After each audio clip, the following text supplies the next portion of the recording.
साथियों नमस्कार। आज की वीडियो में आपका स्वागत है। साथियों आज हम बात करेंगे पितरों के ऊपर कि पितरों के लिए जो हम पिंडदान और श्राद्ध करते हैं इसमें अंतर क्या है। अधिकांश लोगों को ऐसा रहता है कि भाई श्राद्ध क्यों करें या पिंडदान क्यों करें, अगर पिंडदान कर दिए तो श्राद्ध करें या ना करें, इस तरीके के क्वेश्चन सभी के दिमाग में रहते हैं। तो साथियों श्राद्ध और पिंडदान ये दोनों अलग अलग चीज़ें हैं, अलग अलग क्रियाएं हैं। जब किसी व्यक्ति की डेथ हो जाती है, जिस तिथि में उसकी डेथ हुई है उस तिथि में ही उसका श्राद्ध किया जाता है। डेथ होने के 3 साल बाद तीसरे साल में श्राद्ध की क्रिया जो है वो शुरू होती है।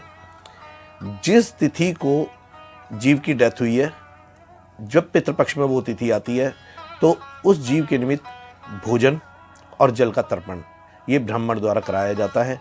इसी को श्राद्ध बोलते हैं। श्राद्ध करने से पितृ को शांति प्राप्त होती है, जो गया हुआ जीव है उसको शांति प्राप्त होती है और परिवार वालों को आशीर्वाद प्राप्त होता है।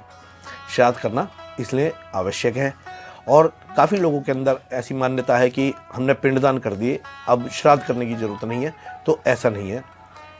ये इंसान अपनी सुविधा देखता है और ये गलत है। शास्त्र इस बात को कहते हैं कि जो व्यक्ति गया है आप उसके प्रति श्रद्धापूर्वक श्राद्ध करें।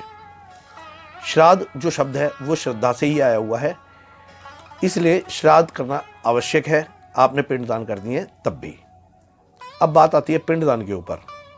साथियों जब किसी व्यक्ति की डेथ होती है तो डेथ होने के बाद वो तुरंत एक दूसरा शरीर धारण करता है।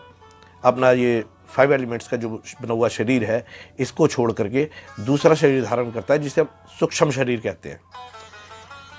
जब दूसरा शरीर वो जीव धारण करता है तो उस समय उसके अंदर मोह माया, सभी प्रकार की इच्छाएं, भोगविलास, भूख प्यास आदि ये सब चीज़ें उसके अंदर विद्यमान रहती हैं। सिर्फ शरीर चेंज हुआ है।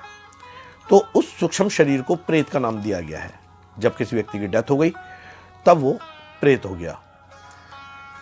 जब डेथ होती है तब 5 पिंड शव के साथ रखे जाते हैं। वो क्यों रखे जाते हैं, उनके कारण क्या है, ये हम पहले अपनी वीडियो में बता चुके हैं। उसका लिंक डिस्क्रिप्शन बॉक्स में और आई कार्ड में दे दिया है, आप वहाँ से चेक कर लें। ये 5 पिंड जब रखे जाते हैं जिस समय डेथ होती है, जब शव को लेकर के जाते हैं शमशान के लिए, ये पिंड अलग है। इसके बाद 10वें के पिंड होते हैं। 13वीं से पहले जो 10वां दिन आता है उस दिन पिंडदान किए जाते हैं, जिसे 10 गात्र भी बोलते हैं। 10वें के पिंड होने के बाद वो जीव प्रेत योनि से निकल पितृ योनि में आ जाता है।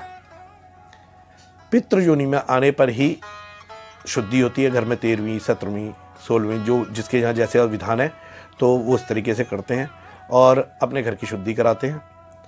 साथियों इसके बाद जब 1 साल हो जाए तब आप पिंड अवश्य ही दान कराएं उस जीव के निमित्त। जब तक आप पिंड दान नहीं कराएंगे वो जीव भटकता रहेगा, उसको दूसरा जन्म नहीं मिलेगा। ये जो हमारा शरीर है ये 10 पिंडों से मिलकर के बना है और जो इसमें 10 पिंड की जो क्रियाएं की जाती हैं उससे उस जीव को कहीं जन्म मिलता है और आपके परिवार पर वो प्रसन्न रहता है। वो जीव आपको कष्ट नहीं देता। तो पितरों की जो क्रिया है पिंडदान की किसी अच्छे योग्य ब्राह्मण से कराएं जो इस विधि को पूरी तरीके से और सही जानता हो। ऋग्वेद में लिखा है पितृ वाक्य मिच्छन्ति भाव मिच्छन्ति देवता। पितृ जो है सही विधि से और मंत्रों के सही उच्चारण से संतुष्ट होते हैं और देवता भाव से संतुष्ट होते हैं।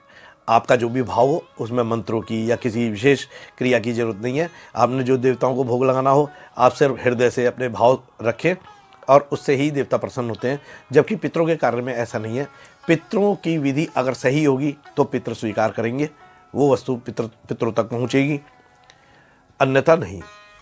जब किसी व्यक्ति की डेथ हुए 1 साल हो जाए उसके बाद आप पिंडदान की क्रिया कभी भी करा सकते हैं, जिससे कि वो जीव अपने पितरों में मिल जाए या उसकी मुक्ति हो जाए और उसको अन्यत्र कहीं पर भी उसके कर्मों के अनुसार जन्म मिल जाए।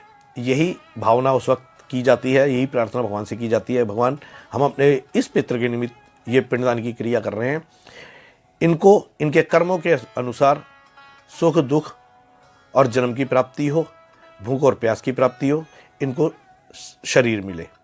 और साथ ही भगवान से ये प्रार्थना की जाती है, जब पिंडदान होते हैं उसके बाद हवन किया जाता है तो उसमें ये भगवान से प्रार्थना करते हैं कि भगवान, जिस जीव के निमित्त हमने ये पिंडदान की है, आप इन्हें पापों से मुक्त करें और अच्छी जगह पर अच्छे कुल में इनका जन्म हो। तो साथियों, श्राद्ध और पिंडदानों में दोनों में फ़र्क है। पिंडदान होने के बाद भी आप उस जीव के निमित्त श्राद्ध करते रहें, ये अनिवार्य है। जल्दी मिलते हैं अगली वीडियो में नए विषय के साथ। जब तक के लिए नमस्कार। आपका दिन शुभ हो, मंगलमय हो।